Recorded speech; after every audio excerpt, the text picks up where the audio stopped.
en cette nuit très sainte, où notre Seigneur Jésus-Christ est passé de la mort à la vie. L'Église invite tous ses enfants, disséminés de par le monde, à se réunir pour veiller et prier. Nous allons donc commémorer la Pâque du Seigneur, en écoutant sa parole et en célébrant ses mystères. Ainsi, nous aurons l'espérance d'avoir part à son triomphe sur la mort et à vivre avec lui en Dieu. Prions le Seigneur. Seigneur Dieu, par ton Fils, tu as apporté à tes fidèles le feu de ta splendeur. Sanctifie ce feu nouveau. Accorde-nous, durant ces fêtes pascales, d'être enflammés d'un si grand désir du ciel, que nous puissions parvenir avec un cœur pur aux fêtes de l'éternelle lumière, par le Christ notre Seigneur.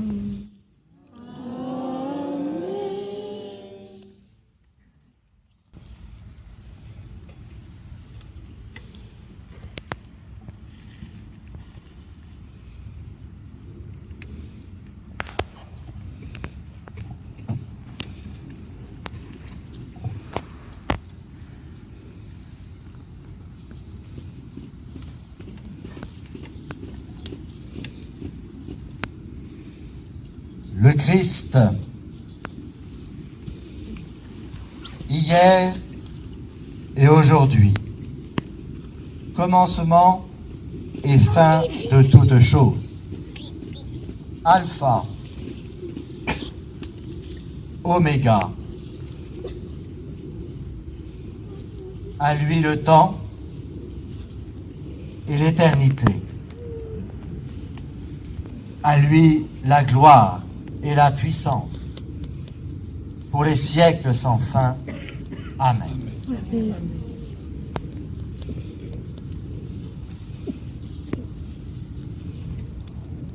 Par ses saintes plaies,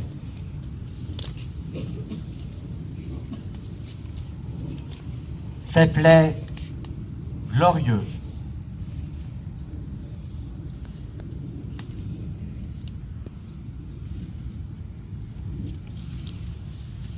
que le Christ Seigneur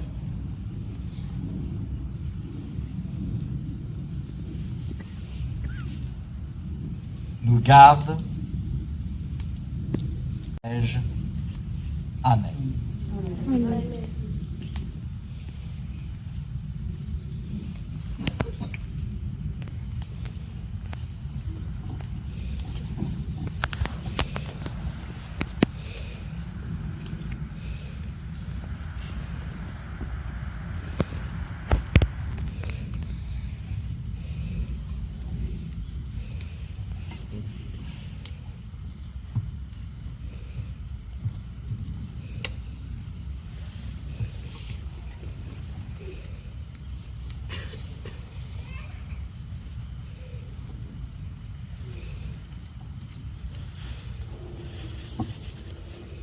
Que la lumière du Christ, ressuscitant dans la gloire, dissipe les ténèbres de notre cœur et de notre esprit.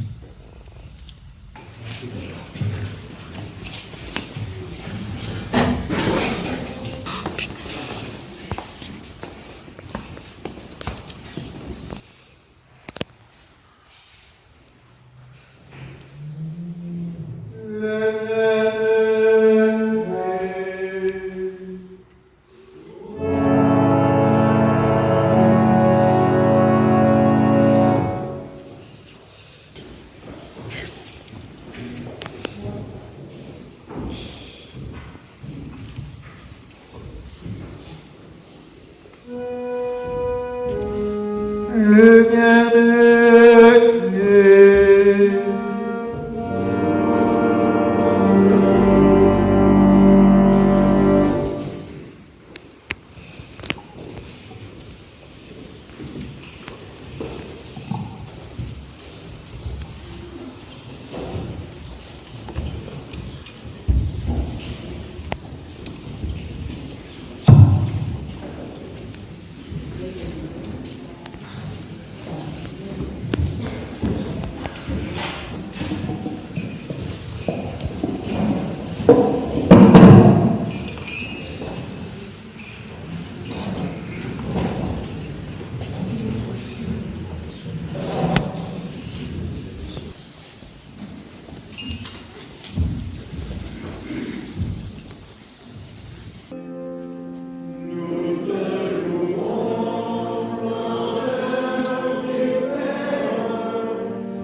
commencement, Dieu créa le ciel et la terre.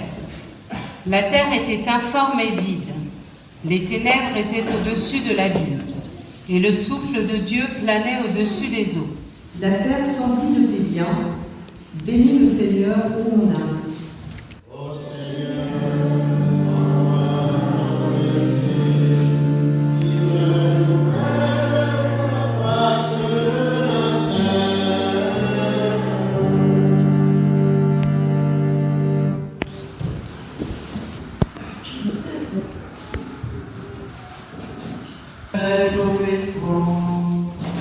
toi qui es admirable dans la réalisation de toutes les œuvres, donne à ceux que tu as rachetés de comprendre que le sacrifice du Christ notre Pâque, à la plénitude des temps, est une œuvre plus merveilleuse encore que la création au commencement du monde, lui qui vit et règne pour les siècles des siècles.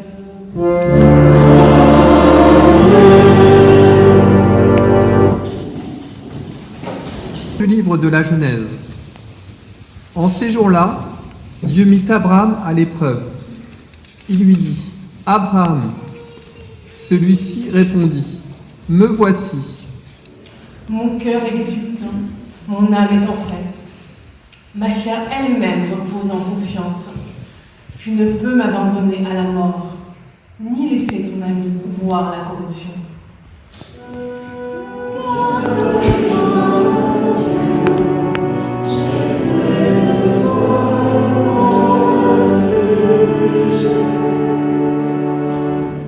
Il mit sa foi dans le Seigneur et dans son serviteur Moïse. Alors, Moïse et les fils d'Israël chantèrent ce cantique au Seigneur.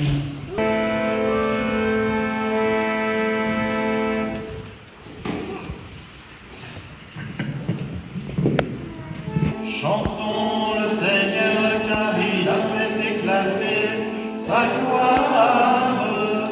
Il a jeté à l'eau cheval et cavalier. Sans rien payer. Pourquoi dépenser votre argent pour ce qui ne nourrit pas, vous fatiguer pour ce qui ne rassasie pas? Écoutez-moi bien, et vous mangerez de bonnes choses, vous vous régalerez de viande savoureuse. Prêtez l'oreille, venez à moi, écoutez et vous vivrez. Dieu éternel et tout-puissant, unique espoir du monde, toi qui annonçais par la voix des prophètes les mystères qui s'accomplissent en ce temps présent, dans ta bonté, fais grandir les désirs de ton peuple, car sans ton inspiration, aucun de tes fidèles ne peut progresser en vertu par le Christ notre Seigneur.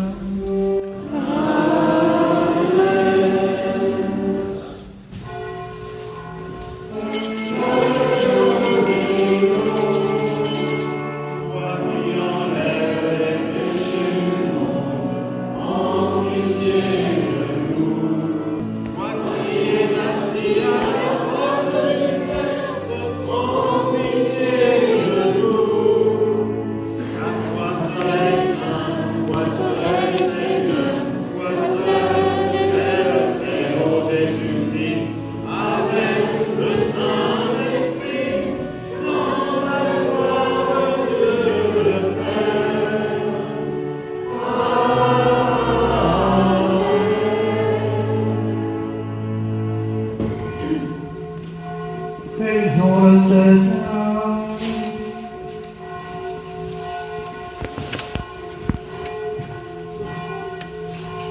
Seigneur Dieu, tu fais resplendir cette nuit très sainte par la gloire de la résurrection du Seigneur. Ravive en ton Église l'esprit qui fait de nous des fils, afin que renouvelés dans notre corps et notre âme, nous te rendions le culte véritable par Jésus-Christ, ton Fils, notre Seigneur, qui vit et règne avec toi dans l'unité du Saint-Esprit, Dieu pour les siècles des siècles.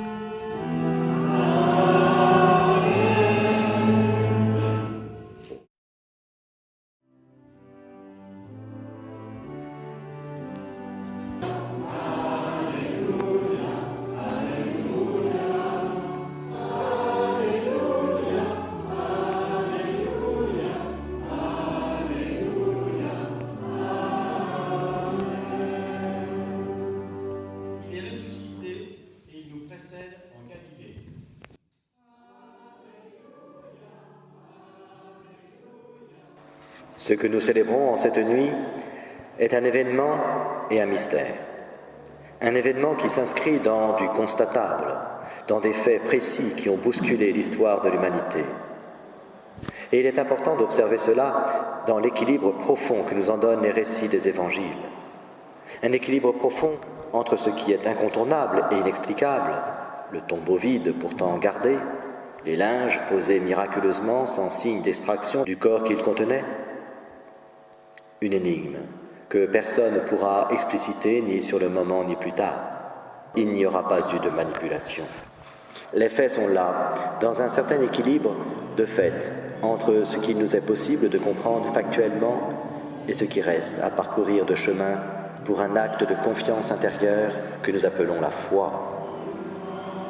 Les récits, comme celui que nous venons d'entendre, nous disent cet équilibre au cœur duquel se trouve le libre arbitre et la capacité de l'homme à être autonome dans la gestion spirituelle de sa vie. L'homme, dans sa dignité la plus fondamentale, ne peut se passer d'une vie intérieure et doit pouvoir construire cette vie intérieure sur des expériences objectives qui le relient à son origine et à sa fin, tout en lui donnant des solutions pour l'existence qu'il mène dans un présent concret. Or, l'expérience de la résurrection est par excellence ce qui nous ouvre à cette autonomie dans l'ordre de la vie intérieure, sans non plus nous abandonner aux errances d'une psychologie voulant tout expliquer par elle-même, ou encore aux errances des superstitions de tout genre. Nous voyons que dans le domaine de la vie intérieure, la nature a aussi horreur du vide, et que, si nous ne nourrissons pas la foi, nous laisserons la place à toute dérive, du plus insignifiant jusqu'au pire. En cette nuit de Pâques, accompagnant les nouveaux baptisés, nous devons donc nous demander avec sincérité quels sont ou doivent être nos moyens de nourrir notre foi. Pauline, je te baptise au nom du Père et du Fils et du Saint-Esprit.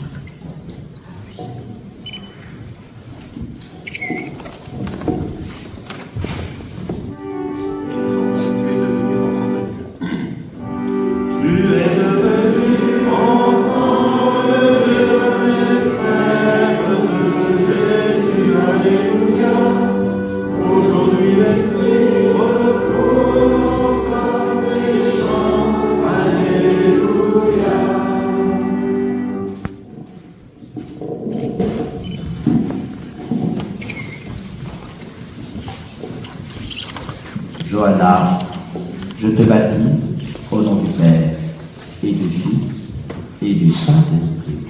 Amen. Tu es devenu enfant de Dieu et frère de Jésus, alléluia. Aujourd'hui l'Esprit repose en toi et chante, alléluia.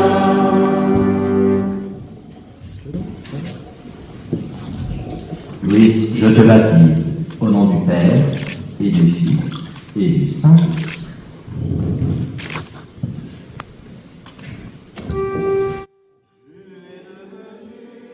En cette nuit de Pâques, accompagnant les nouveaux baptisés, nous devons donc nous demander avec sincérité quels sont ou doivent être nos moyens de nourrir notre foi. Tout d'abord, et face au tombeau vide, nous devons, pour répondre efficacement à cette question, revenir à l'événement fondateur de la foi, un élément qui nous est extérieur, et cela est très important.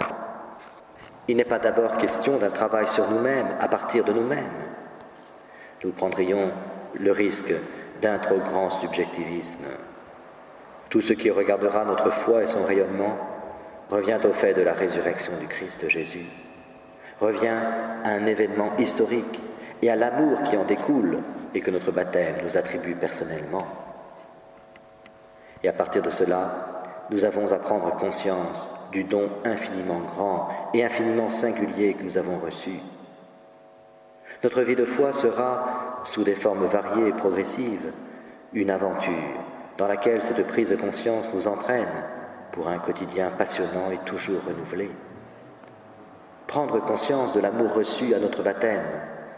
C'est le point de départ, et c'est ce que notre liturgie voudra susciter en nous cette nuit. Et puis, il nous revient de nourrir ce don pour le rendre actif, utile, pour notre salut et pour le bien dont nous sommes rendus capables autour de nous. La première nourriture sur laquelle il nous faut nous arrêter, ce sera de savoir discerner les incidences de la résurrection sur nos propres expériences. Il faut pour cela prier, prendre le recul qui permet de relire ce que nous vivons, sans plainte ni exaltation. Une sérénité objective qui reconnaîtra que notre vie est portée, qu'elle ne sombre pas là où elle pourrait tellement le faire. Nous ne voyons pas assez combien la victoire contre le mal empêche notre vie de s'embourber concrètement dans l'inconsistant ou dans le périlleux de l'œuvre du malin. Nous arrivons à ne pas perdre pied pour peu qu'on exprime un minimum de volonté de vie intérieure authentique.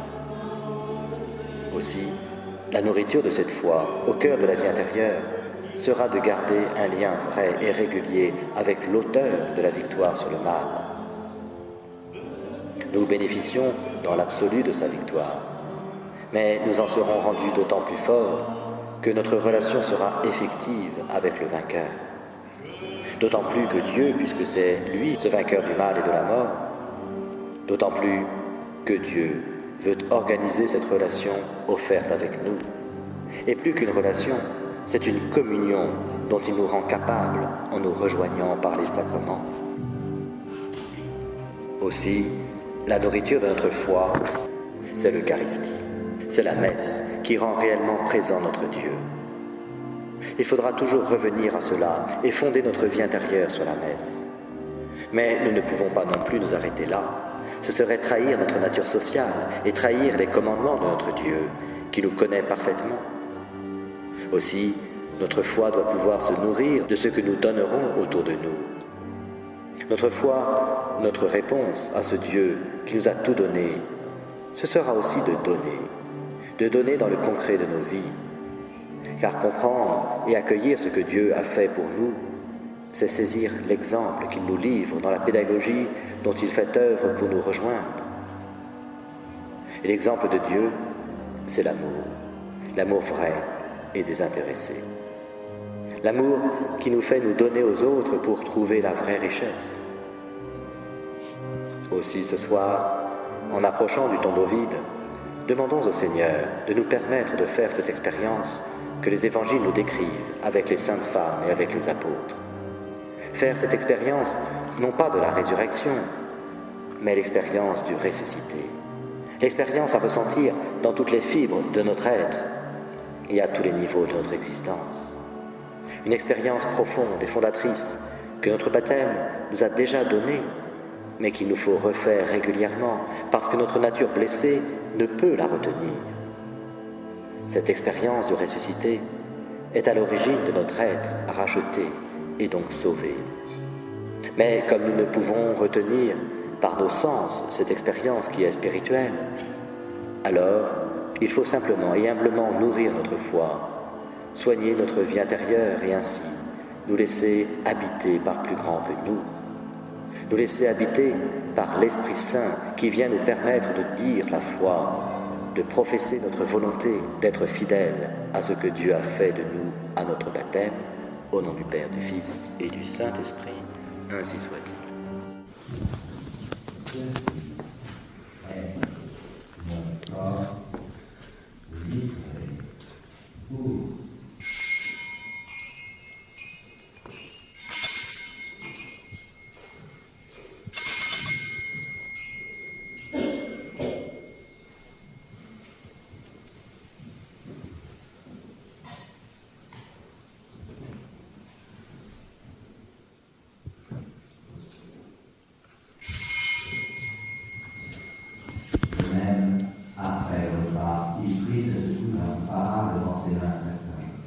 et de rendre grâce à nouveau lui dit la bénédiction, et donna la coupe à ses disciples, prenez. Et buvez-en, car ceci est la coupe de mon sang, le sang de l'alliance nouvelle et éternelle, qui sera versé pour vous et pour la multitude en rémission des péchés. Vous ferez cela en mémoire de moi.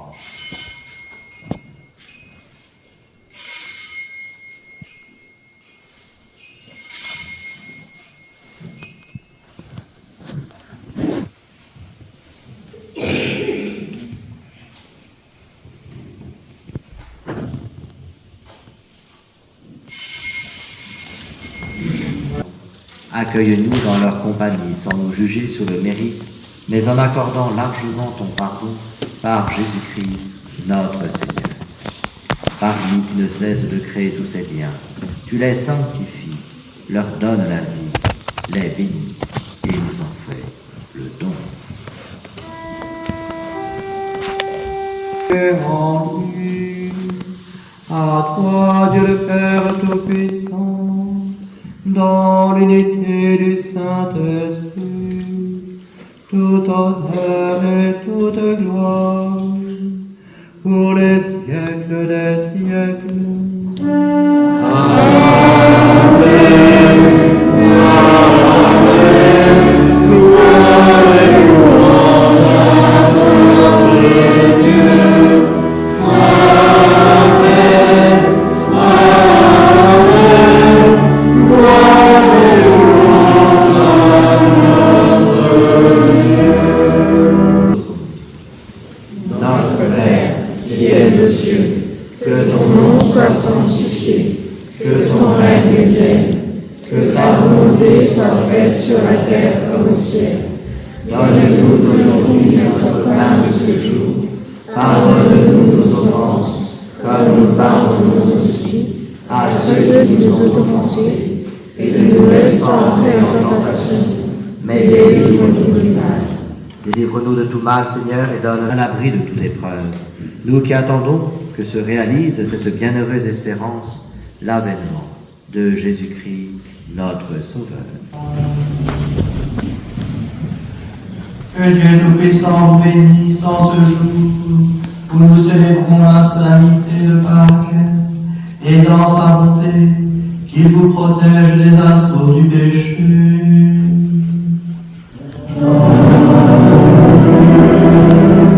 Qu'il vous régénère par la vie éternelle, par la résurrection de son Fils unique, qu'il vous comble de la vie sans fin.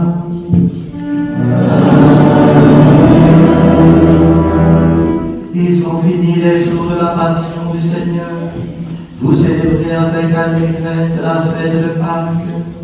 Venez avec son aide prendre part en exultant aux fêtes qui s'accomplissent dans la joie de l'éternité.